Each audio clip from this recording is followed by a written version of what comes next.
ఓట్ల లెక్కింపు కోసం పటిష్ట ఏర్పాట్లు చేస్తున్నట్టు సీఈఓ ముఖేష్ కుమార్ మీనా తెలిపారు. ఎలాంటి ఇబ్బందులు తలెత్తకుండా భారీ భద్రత ఏర్పాటు చేస్తున్నట్టు వెల్లడించారు.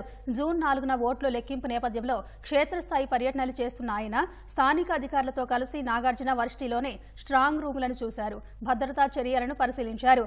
అలాగే కౌంటింగ్ కోసం చేస్తున్న ఏర్పాట్లను ముఖేష్ కుమార్ మీనా పరిశీలించారు. పల్నాడు జిల్లా సహా రాష్ట్ర వ్యాప్తంగా శాంతి భద్రతలు అదుపులోనే ఉన్నాయని, పోలింగ్ తర్వాతి రోజు తప్ప అనంతరం ఎక్కడా ఎలాంటి ఘటనలు జరగలేదని చెప్పారు.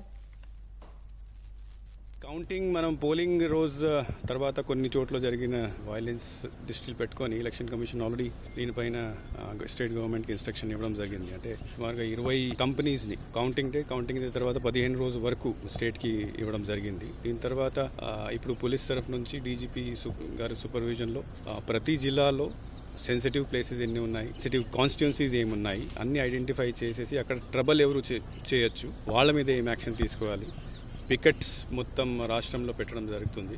144 సెక్షన్ ఈ area red zone area declare చేసి ఇక్కడ మేము పెట్టడం జరుగుతుంది. ఆ రోజు డ్రై డే డిక్లేర్ చేస్తాము.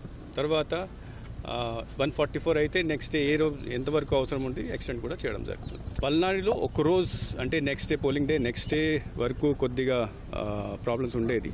నెక్స్ట్ డే ఈవినింగ్ నుంచి స్పెషల్ ఆఫీసర్స్ పంపించి తర్వాత స్పెషల్ ఫోర్సెస్ పంపించి అంతా అదుపులో తీసుకున్నారు. ఆ రోజు నుంచి ఇప్పుడు దాకా కంటిన్యూస్గా మానిటరింగ్ ద్వారా ఎవ్రీథింగ్ ఈజ్ అండర్ కంట్రోల్.